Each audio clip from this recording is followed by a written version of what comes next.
Mabahluleli chapter 6 verse 1.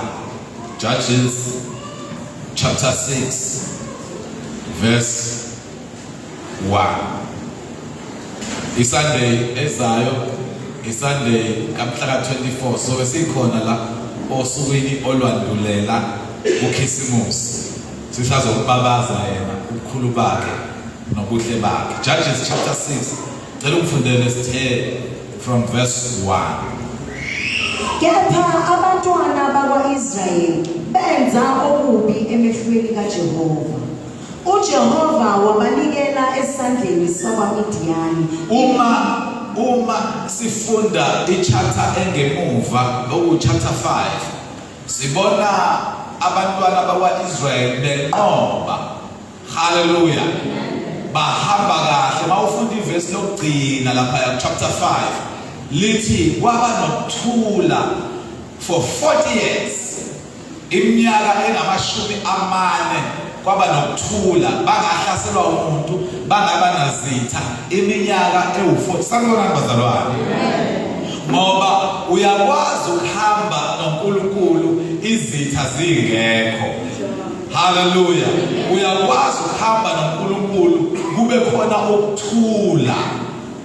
Kodwa lithi iBhayibheli la esifunda khona benza okubi emehlweni kaJehova. Ngoba noma ngabe bebenokuthula, noma ngabe bagcine beqobile, kodwa ukunqoba kwabo nokuthula kwabo kulele ekutheni bazigcine be-right yini noNkulunkulu. Awusakubona bazalwane.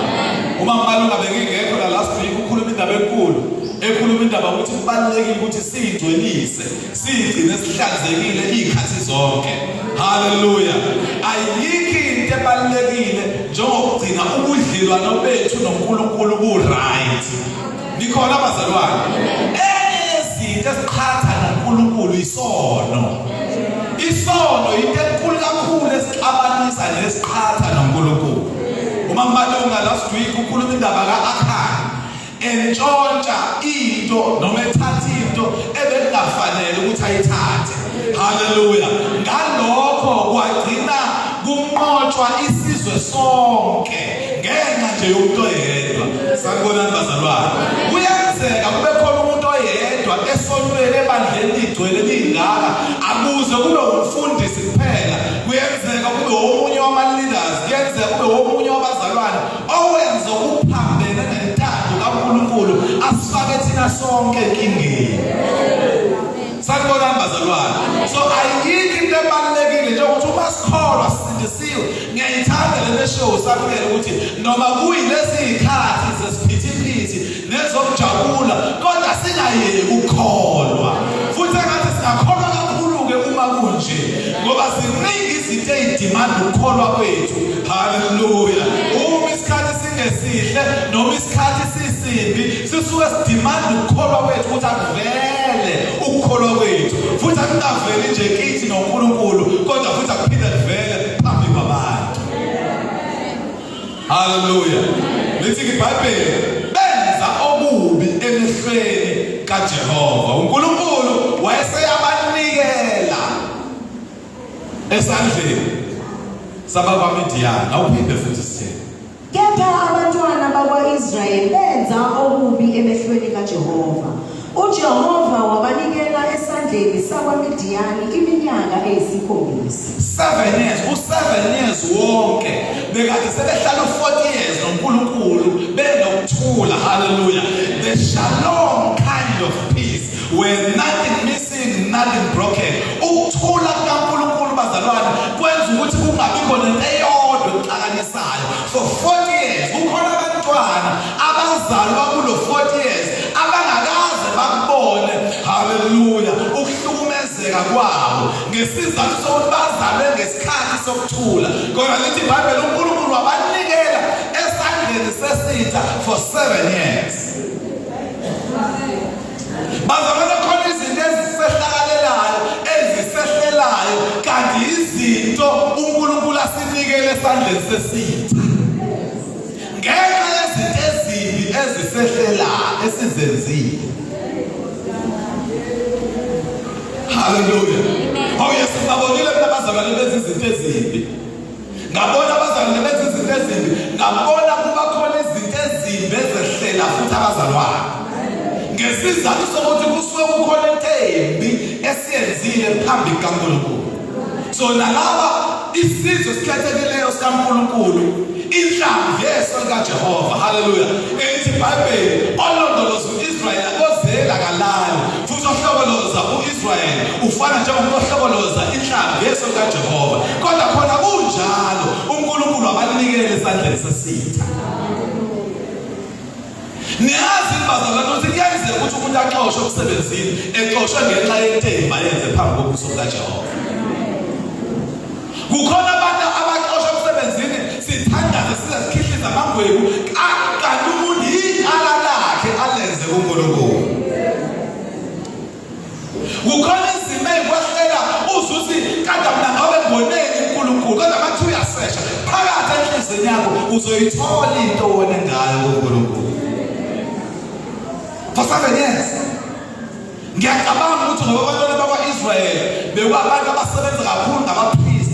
Ngiyacabanga ukuthi umpriest behamba njalo eyoxelela intethelelo u-7 years wonke eyoxelela intethelelo abantwana bakwa-Israyeli kuNkulunkulu, kodwa athi uNkulunkulu ngininikele.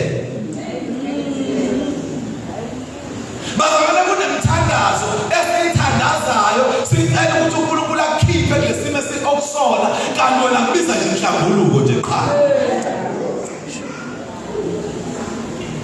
Kukhona izinto ezikwehlelayo uzuthi ubuko bungaka sonke mhlawumbe ngaqala ukukholwa ngibona kunezinto ezimbi ezingehla kanti cha azenza. Kukhona isikhathi la uNkulunkulu akuphe khona ukuthula khona wangambonga futhi nokumbonga uNkulunkulu. Manje usewehlelwa izinto ezimbi bese uyakhala uNkulunkulu kanti wena bebiza ukuthi uyihlambulule uyivume izono zakho. Lithi iBhayibheli uma nizivuma izono zenu uthembekile yena ulungile ukuthi anithethelele zona. So abantwana bakwa-Israyeli behlelwa izinto ezimbi kuthiwa isandla sakwaMidiyani sabahlula u-Israyeli. Ngenxa yakwaMidiyani abantwana bakwa-Israyeli bazenzela imihume yasezintabeni nemigede nezinqanda. Webazalwane uSathane ungaphansi kwesabelo sey'nyawo zethu. Nikhona abazalwane? Yesu uSathane ungaphansi kwesabelo sey'nyawo zethu. Kodwa la esifunda khona lithi iBhayibheli uNkulunkulu wenza sure ukuthi even isandla sabakwaMidiyani sithi uqina against u-Israyeli. Akwazi ukuthi wena udlula kwini. Kodwa bekucela namhlanje kuye uyibhekisise kahle ukuthi yini into yona uNkulunkulu. Awusakubonani bazalwane? Abanye bona nje le-commitment uNkulunkulu esikhundleni sokuthi uze kuNkulunkulu njalo bakuthiwa kuyakhonzwa every Sunday uze kuNkulunkulu uzokhonza uNkulunkulu, kodwa wena ubushintshe uthatha ama-shift kanti usuwonile uNkulunkulu. Haleluya. Abanye bona nje uNkulunkulu malithi izwi kaNkulunkulu ngelisani konke okweshumi endlini yengcebo athi yena akukho wona. Abethi uNkulunkulu ubeyayathi uba kumpostoli athi akukho kweshumi okungaphezulu kokunye.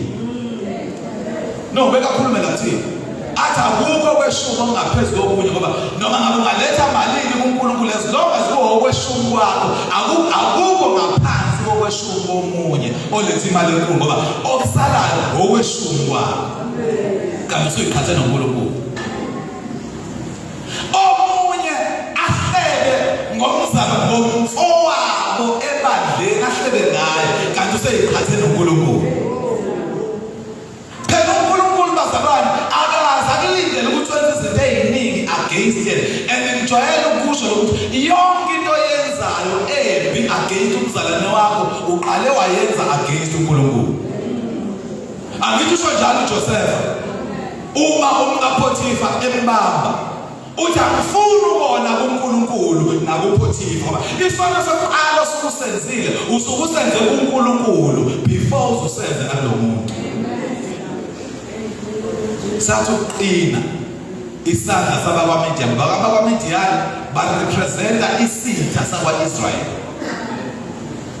Awuthinte kancane makhelwane, ayikho into eqinisa nje nokuqinisa nje isandla esingesihle siqinisayo usibhekisise kahle manje mhlawumbe uNkulunkulu okunikele esandleni sesitha kuthiwa kwathi xa abakwa-Israyeli sebelimile abakwaMidiyani benyuka nama-Amaleki nabasempumalanga bakhuphukela kubo bamisa mayelana nabo bachitha izithelo zomhlaba kwaze kwaba seGaza abashilanga kudla kwa-Israyeli nazimvu nazinkomo nazimbongolo bazamile abakwa-Israyeli ukuthi uma abakwaMidiyani bebahlasela lithi iBhayibheli bazakhela imihume nikhona abazalwane bazakhela imihume ngoba kuyenzeka abantu mabexabene noNkulunkulu iprotection kaNkulunkulu mayisisukile kubo mase bezakhela enye protection engesiyona kaNkulunkulu mangase kuthiwa sibheke nje akuyintambo eyivundla okhalweni abazalwane kanti bazakhele imihume ngoba babona ngathi protection kaNkulunkulu ayikho akuzintambo eyivundle haleluya emzimbeni yabazalwane ngoba bayazakhela imihume uma bebona ngathi protection kaNkulunkulu ayikho kanti le protection kaNkulunkulu isuswe ubona kwakho against uNkulunkulu uvele ke wone kakhulu kunaqala haleluya hayi ngiyakhuluma bazalwane ngiyakholwa ukuthi niyezwa no isikhathi samanje kubalekile ukuthi abantu abakhiwe sakhabantu haleluya kwakhiwa umuntu ngoba kuyenzeka ukuthi sikhonze sigide bemnandi sidonse sirole siphahlaze mawuphuma la usubhekana nezimo zempilo ezikubuza ukuthi ugcile kangakanani kuNkulunkulu bese kubalula ukuthi usuke kuNkulunkulu lithi iBhayibheli la afunda khona usithe lithi iBhayibheli ngisho betshalileka abantwana bakwaIsrayeli sanibonani bazalwane ngisho sebetshalile abantwana bakwaIsrayeli kwakuvele kufika abakwaMidiyani bafike bazochitha yonke into abayitshalile sanibonani bazalwane kuyenzeka ukuthi ukholwa uxabene noNkulunkulu sewuzama ukukhulisa abantwana bakho utshalile kufika isitha sifike sizosusa yonke lento oyitshalile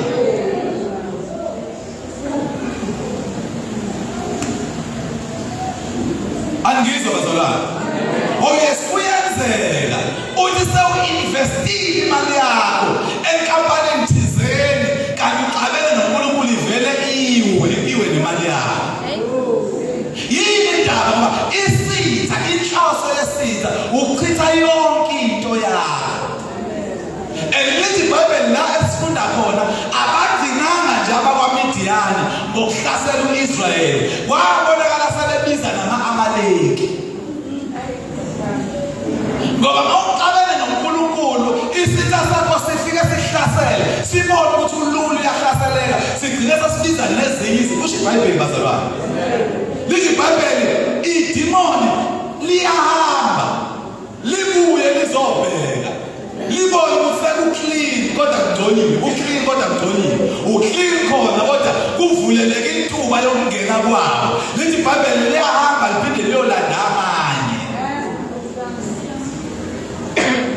ingakho uthola ukuthi omunye umuntu uqala nje ngedimoni elincane nje lokuhleba yabona uyazi idimoni lokuhleba linabo obhuti balabadala sanibonani bazalwane abathe uqina bononzondo ngoba uqala ngokuhleba akubambe lo omhlebile akuconfront uvela umzondi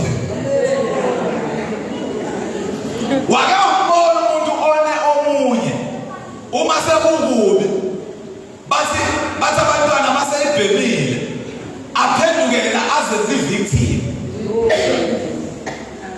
awu amena mncane manje engathi niyayazi lento engathi niyayazi njena nami lento kuyenzeka ukuthi wonile uma sekukubi sebekubambile uphenduke ivictim bangcono kabi nalaba abadla imali zedokufela ngoba kuthiwa bave bayiqhulekisa. Sihambile imali esitofeni seyidlile avela iqhulekisa. Ngeke ngabona esinye isithombe semali edliwa amapundane enyishile. Kwathiwa hawu abantu beyitofela basifuna kakhulu lesi sithombe bangasithenga ngisho usithela ukuze bakhombise abebedlala nalesi sitofela ukuthi hayi ngithe ngithi sidliwa amapundane imali. Ngoba kuyenzeka umuntu uma onile aphenduke nazenza i-victim kanti akuyena i-victim uyena perpetrator. Ngisho iBhayibheli abakwaMidiyani basebekwazi ukulanda ngisho ama-Amaleki. Kuthiwa ngokuba benyuka nezinkomo zabo namatende abo bafika njengesikhonyana ngobuningi babengenakubalwa bona namakamela. Bazalwane lithi iBhayibheli ukuza kwabo balanda amatende abo. Lithi iBhayibheli beza njengesikhonyana. Nikhona bazalwane abadini nje ngokuza kancane badina sebezofuhleleka sebengena bona bonke. Ngoba kuyenzeka bazalwane umuntu angene nje idimoni mhlawumbe singathatha njengedimoni mhlawumbe engasijwayelekile mamdlala idimoni nje lomjolo yabona nje idimoni lomjolo sekwaba idimoni engasijwayelekile ngisho kubazalwane. Nambuka manje bazalwane ngala nambuka manje amen ngala sekwaba idimoni nje engasijwayelekile nje idimoni lomjolo kodwa uthi sekuphakathi emjolweni athi uSathane wozani madimoni mlandeleni-ke manje wozani nibe isikhonyana ubone umzalwane kade sindisiwe oqale nje kalula lento ngathi umjolwana nje ayasithinta nje umjolwana nje uzosethu nengane.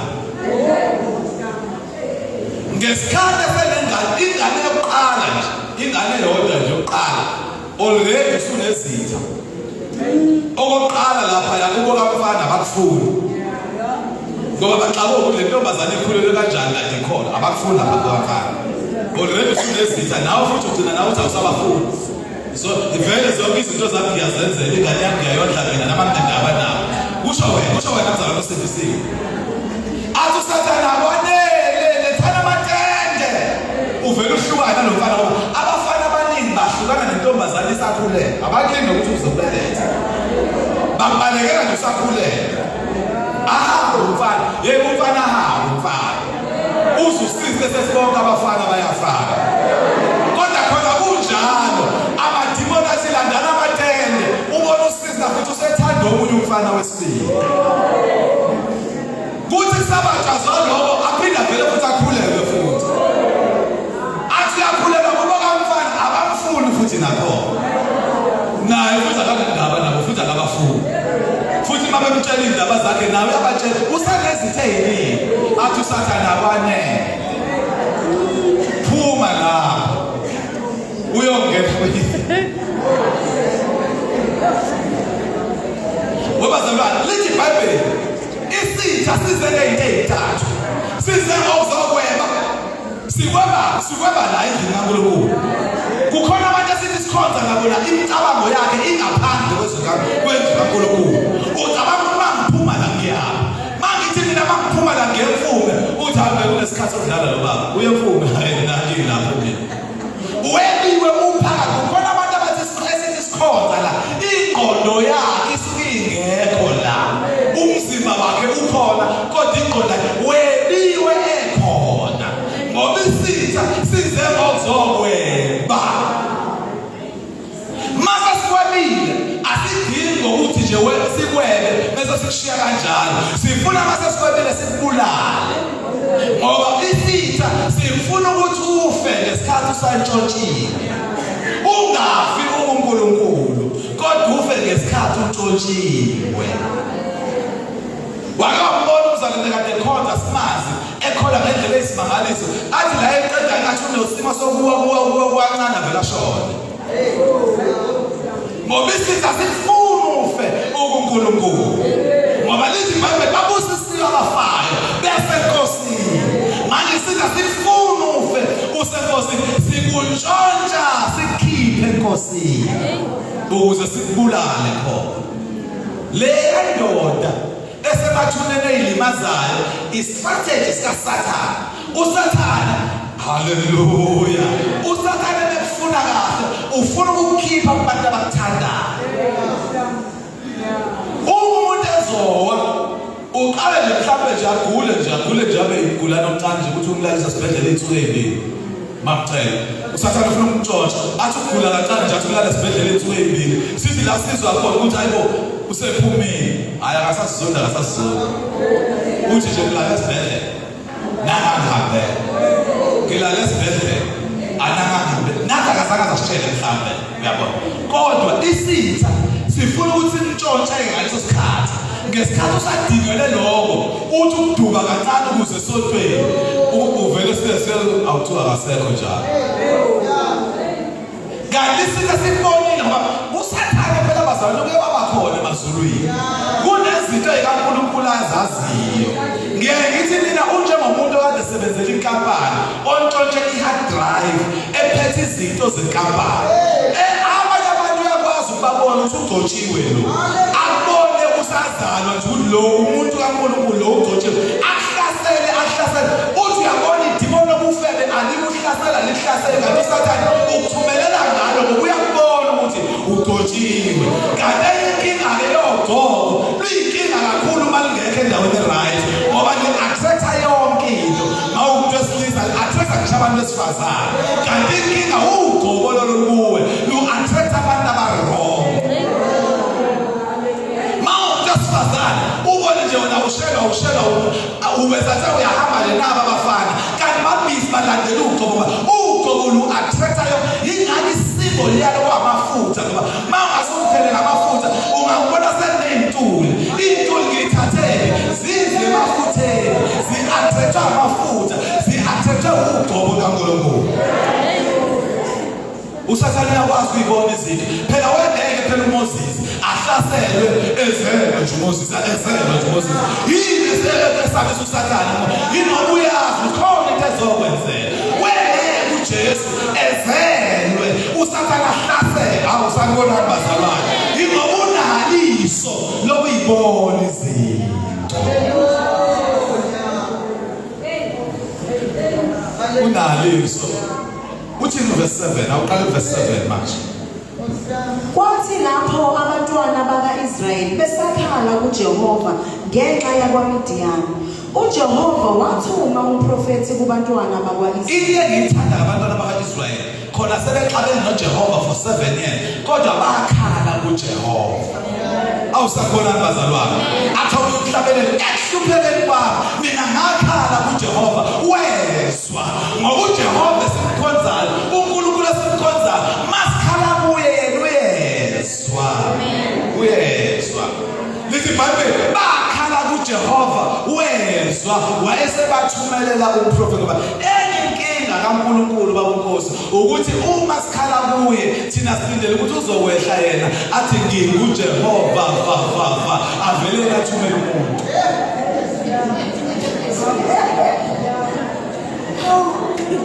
Bangakanani abantu siba-rejecta kanti bazophendula. Sanibonani bazalwane, bazophendula le mithandazo esiyikhuleke kuJehova uNkulunkulu asithumelele abantu. Ngoba indlela uNkulunkulu asebenza ngayo ayifani yabantu. Uthi uNkulunkulu umuntu uma engasabone mina angafa nokufa, so akayithumeli yena. Yingakho bebiza ukuthi even uJesu uma naye uNkulunkulu ezemhlabeni uma ezothunyelwa, kodwa akathunyelwa aze abe umuntu kuqala. Ngoba umuntu onelungelo lokusebenza emhlabeni umuntu. Ngikhona bazalwane? Haleluya. Lithi iBhayibheli uNkulunkulu wathumela umprofethi, kuthiwa wathi kubo, usho manje uJehova uNkulunkulu ka-Israyeli uthi, ngakukhuphula eGibhithe, ngakukhipha endlini yobugqili. uNkulunkulu esefika eza komuntu uyayakhumbuza ukuthi usukaphi naye. Ngoba iproblem yabantu bacabana noNkulunkulu basuke sebekhohliwe ukuthi uNkulunkulu basusephi wabahambisaphi. Awungayikhumbuli intshumayelo yami engayishumayela kule ndawo ethi umuntu uyakhohlwa. ngoba umuntu uyakhohlwa. Silana nje sizokumbuzana ngemisebenzi kaNkulunkulu asenzele yona ekufanele singayilibali ngoba into eqhatha umuntu noNkulunkulu ukukhohlwa izinto uNkulunkulu azenzile. And mayefika lo prophet ubakhumbuze emuva ukuthi ubakhiphe as much as bekungasebona abaningi laba kodwa bekubiza ukuthi abakhumbuze ukuthi isizwe sakwa-Israyeli usikhiphe kuthiwa ngalophula esandleni sabaseGibhithe nasesandleni sabo bonke abanicindezelayo ngabaxosha phambi kwenu ngalinika izwe lami ngathi kimi nginguJehova uNkulunkulu wenu aniyukwesaba uNkulunkulu bama-Amori elihlala ezweni lawo kepha anilalelanga izwi la. Bazalwane, uma sifika ekukholweni kunezinto uNkulunkulu ayikhuluma nathi, kunezinto ezasiphendulayo ukuze sikholwe. Ayanikho namhlanje bazalwane, uma sikholwa kunezinto ezakhulunywa esashunyayizwa ngathi sahamba uhambo noNkulunkulu sambona izinto uNkulunkulu ey'nhliziyweni zethu saqinisekisa ukuthi ngempela uNkulunkulu wethu uyaphila. Kodwa khona izimo ezimase yikwehlela ukhohlwe ukuthi uNkulunkulu uyaphila. uNkulunkulu uthumela umuntu ozobakhumbuza ukuthi uNkulunkulu nihambe naye lonke leli banga. Lithi iBhayibheli abantu abazange bazibalulalele izwi kaNkulunkulu. Amen. Bazalwane, ayikho into ebaluleke njengokulalela izwi kaNkulunkulu. Amphinde futhi bazalwane, ayikho into ebaluleke njengokulalela izwi kaNkulunkulu. Ayikho into ebaluleke njengokulalela izwi kaNkulunkulu. uNkulunkulu uyaphila. Lithi iBhayibheli sengena ngasephetheni. Lithi iBhayibheli uNkulunkulu wathumela umuntu akakagcina ngokuthumela umuntu. Lithi iBhayibheli wakhona insizwa ogama layo uGideon. Elithi iBhayibheli lensizwa nayo yayiqashile la eqashe khona. Itholakala isibhulela ukolweni. Lithi iBhayibheli ngesikhathi lapho kwehla ingelosi kaJehova. Usakubona bazalwane, ngoba uNkulunkulu akazehleli yena uma yehla kakhulukazi kwi-Old Testament ubehla ngengelosi yakhe. Abakahle kamhlophe bathi leyo ngelosi kaNkulunkulu bekade kuJesu Kristu uqobo lakhe. Hallelujah. As the appearance kwi-Old Testament, kwi-New Testament sibona ehla uqobo uJesu. Kodwa kwi-Old every time awuzothiwa ingelosi kaNkulunkulu yehlile bekade kuNkulunkulu uqobo in the form of uJesu. Hallelujah. Lithi iBhayibheli yafika ingelosi kaNkulunkulu mayifika yamemeza uGideon, yambiza ngento eyamconfuse uGideon, yambiza ngeqhawe elinamandla. Ngoba phakathi ezinkingeni zethu uNkulunkulu akasibheki ngokwesimo esisuke sikusona, kodwa uNkulunkulu usibheka ngokwesimo sala ekufanele ngabe sikhona. Ngoba khona indawo la ekufanele ngabe sikhona khona. Wake wababona abantu endaweni la uhlala ngakhona, esikoleni la ufunda khona, emsebenzini la usebenza khona, bekubize ngomfundisi ungene umfundisi. Ngoba spiritually khona ilevel efanele ngabe ukuyona, kodwa khona izinto ezinye ezidingela ngasemuva. Nikhona abazalwane. Ithi ngalose qhawe namandla. Uthi uNkulunkulu isizwe sakwaMidiyani ngisinikele esandleni sakho Gideon. Okwaqala uGideon ibukela phansi. Uthi kanjani na? Ngoba mina ngincinyane mina even ekhaya kimi. Even isizwe sakithi naso siyisizwe sincinyane sakwaIsrael. Kuyokwenzakala kanjani lo? Uthi uNkulunkulu ngikuthembile. Bazalwane, khona izinto esikuzona ezihlungu kodwa uNkulunkulu usithembile futhi. Awusanibona bazalwane? Kukhona inkinga uthi siphakathi sibishile kuzona kodwa futhi yena uNkulunkulu usithembile ukuthi siyophuma futhi. Awuyayithanda indoda ewungane kaJomani ngoba yona ithi ngelilanga uma sengivivinyile ngizophuma njengegolide. Ngoba ukuvivinywa kwethu sisuke singena kuwo uNkulunkulu khona into afuna asefuna ukuyishape thina, kukhona asefuna ukuyiveza thina. Okubalulekile uJobe uthi masengivivinyiwe ngizophuma njengegolide. Bazalwane, eBhayibhelini akekho umuntu engahlangana naye eBhayibhelini ototoswe uNkulunkulu njengoGideon. Kubona bonke abantu babone eBhayibhelini akekho umuntu engimbona etotoswa uNkulunkulu njengoGideon. Ngoba uGideon uthi uNkulunkulu ngiyakuzwa ukuthi uthini. Kodwa ukuze ngibone ukuthi uhamba nami ngempela ngicela umayihlokoze. Hallelujah. Ngoba khona izinto efanele uye kuzo nendawo ufanele ungene kuzo usutholile umayihlokoza uNkulunkulu. Uthi uNkulunkulu sizobona kanjani uthi Nkosi ngicela ungisize ngento eyodwa. Mina ngizohamba ngiyolanda inyamazana ngiyipheke.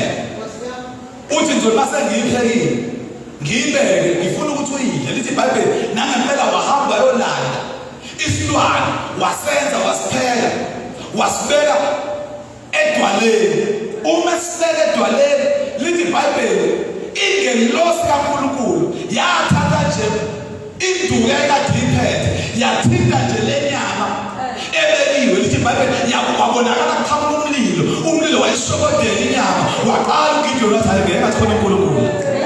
Awusabona bazalwane ngoba khona izinto uNkulunkulu akunikeza ihint yokuthi uhamba naye kodwa wena still awuboni.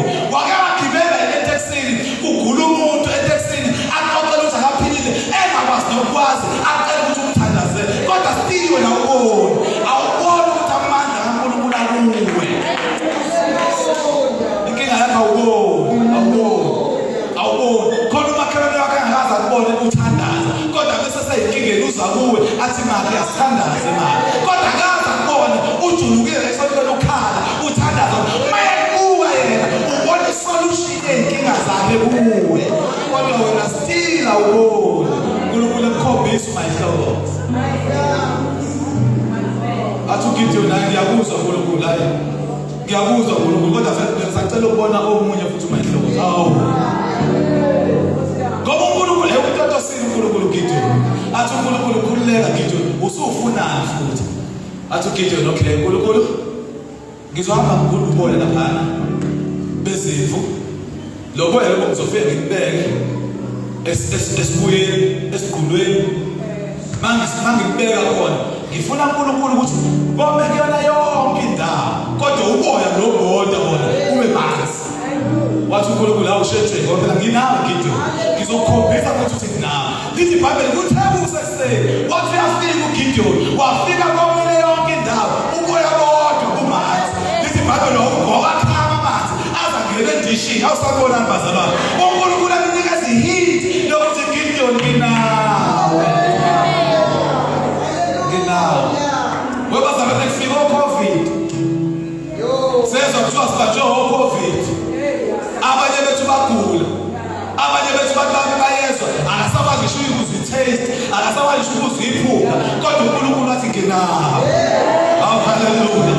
Athi uNkulunkulu abonakala uphuma ngale usenayo uNkulunkulu kodwa still awuboni ukuthi uNkulunkulu nawe. Ngoba zamane kukhona bethu la abangasebenzi kodwa njalo makuza umuntu ethi maki ngicela umthandazise ngisayofeza ngifuna umsebenzi naye CV yami awuyibeki izandla umuntu athole umsebenzi kodwa wena ungawutholi bese ungabazi uNkulunkulu. uNkulunkulu uyakunikeza ihint. Unawe uNkulunkulu. Uthi uGideon ngeke Nkosi yazi ngibonile into enzizona kodwa manje ngicela umuntu mayihlokoza. Yazi manje nami ngizophinde ngilande uboya futhi ngiphinde ngibeke sendawo ngicela ke manje kube manzi yonke indawo kodwa bese kome uboya. Wathi uNkulunkulu naloko futhi ngizokwenza. Hallelujah bazalwane. Lithi iBhayibheli kuthiwa uyafika uGideon ngakusasa wafika kumanzi yonke indawo uboya bodwa bomile ofishi impossible ukuthi kungamanzi yonke indawo bekhona amazolo bese kusala uboya ngoba amazolo phela athetha phela uboya. Awusabona bazalwane fanele ngabe amazolo amanzi kodwa atholakala amazolo omile. Wathi uNkulunkulu yazi ngiyabona Nkosi ukuthi yazi isiyaqala le nto bazalwane akekho umuntu ototosa uNkulunkulu njengoGideon. Ukube kuyimina nawe sasiyoduba hayi nawe uNkulunkulu ukutotosile phela. Nawe phela khona izinto ezikhombisa ukuthi uNkulunkulu uyangabaza but still uNkulunkulu abanawe. Khona izinto ezikwehlakalile wahlushwa yingane wazi wamphika uNkulunkulu kodwa uNkulunkulu nawe. Uthi noma bangahlupha abantwana kodwa kushintsha ukuthi mina nginawe. Ngoba zakhona izinto ezisehlelayo uNkulunkulu ashiye kuzona ngoba yena ungena nathi ungena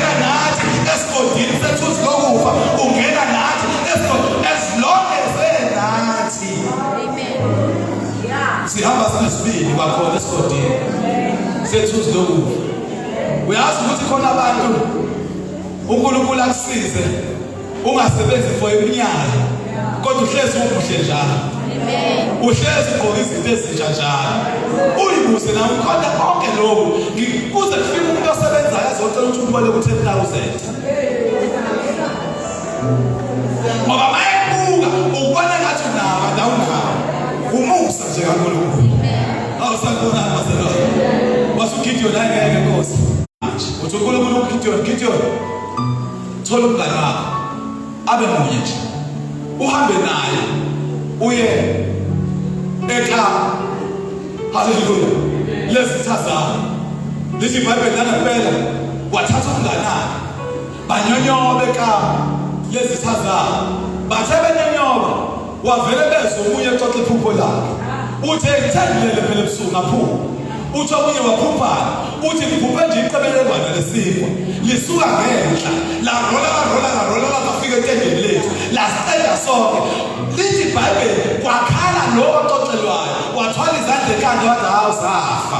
Wathi omunye sibulawa yini? Wathi omunye leli phupho labo lisho ukuthi impi kaGideon izosiqeda izosiqotha. Awusabona bazalwane. Kanti uGideon ulalela. Khona kunjalo. uNkulunkulu emkhombisa Gideon nginawe. Sengivala ngenxa yesikhathi ngiyakuthanda uGideon. Into yokuqala yenzayo lithi iBhayibheli uNkulunkulu wamtshela ukuthi akahamba susiyithixo lezi abakhuleka kuzona. Lithi iBhayibheli ebusuku kwathi uGideon ngiyasaba bona ukusaba kodwa wahambiswa ebusuku. Lithi iBhayibheli wayebusuku wafika wabulala laphana ithixo Ashera walaha laphayana waphula ngisho Ashitaroti. Lithi iBhayibheli kuthe kusekuseni kwasaba senayo uNkulunkulu abazokhuleka kuye abantu. Babuzana bonke bathi ubani owenze konke lokho. Kodwa futhi bona baphinde bayiphendule ukuthi umuntu ongenza lokho uGideon ngoba noma bengazi ukuthi ubani kodwa ugqobo kaNkulunkulu oluphezu kaGideon babekwazi ukubona ukuthi umuntu ongenza leyo uGideon. Lithi iBhayibheli ngesikhathi efuna ukubulala uGideon kwavuka ubaba kaGideon waba nesibindi nje angase siqhamukana. Wathi mina ngempela ngifuna ukubulala indodana yami. Ngifuna ukulwela uNkulunkulu wenu na. Ube uNkulunkulu ngicela nimiyekela into leyo. Hallelujah. Hallelujah. Ube uNkulunkulu mteteleni ayilwelele noGideon. Ngiyayithanda indaba kaGideon bazalwane ukuthi ngesikhathi esehlasela impi niyayazi sonke indaba ukuthi abantu uGideon ayihamba nabo babekade bebaningi kangakanani kodwa uNkulunkulu wabanciphisa baze bafika ku300. Uthi uNkulunkulu siyahlasela manje Gideon nalabantu abawu300 and remember bayoba nebutho egama ibutho le1,000,000 bekwakade kwabantu abawu1 million. Uya uGideon uhamba noNkulunkulu nabantu abawu300. Awusakubona bazalwane uthi uNkulunkulu Gideon njengoba siyabona nalabantu nje ngicela ngayiphathi ikhali ngingaphathi lutho olulimazayo. Izinto esizilwayo bazalwane asizona izinto ezidinga ikhali zenyama. Uthi uNkulunkulu Gideon thathana amabhodwe Gideon thathana ivalo zamabhodwe thathana amavasi Gideon thathana ivalo zamavasi ngoba ebasesilwini sesihamba noNkulunkulu sithatha izinto ezinkulu siyohlasela ngalo. Lithi iBhayibheli uGideon watshela abantu ukuthi ngizolihlukanisa kawu4. Ngizothatha 100 ngubeke ngala ngithatha 100 ngubeke ngala ngithatha 100 ngubeke ngala. Awukho ka4 wayethatha uGideon mina ngizoma ngala. Awusabona bazalwane wamendaweni yakhe uGideon. Uthi uGideon uma senginikeza isayini ngicela ngiphihlise lezi zinto engiphethe. Awusabona bazalwane ngoba siyithina nenyama negazi kodwa siyalimona yababusa semkhathini abantu bangazona bangafuna bangahleba ngawe kodwa ungabi nabo. Hlala kuNkulunkulu ulalele uNkulunkulu. Lithi iBhayibheli ngesikhathi izinto izithathalo zayikwazana zodwa ngokukhoda zayikwazana zodwa ngokukhoda ngoba impi bekeyona ekaGideon impi ebekaJehova. Ngicela siphakamele sibingeni yakhe. Uma sihlala noNkulunkulu sibizinto zethu ngendlela uNkulunkulu afuna ngayo. Noma abantu bangathi samagwala noma abantu bangathi siyasaba noma abantu bangathi sinaso isibindi kodwa kubalekile sizona izimpi zethu ngendlela uNkulunkulu afuna ngayo ngoba basizilwe ngendlela uNkulunkulu afuna ngayo sizoqoba egameni likaJesu. Cela siphakameni sonke Sime ngeenyawo siphakame izandla zethu egameni likaJesu namhlanje ngicela uzothandaza mama egameni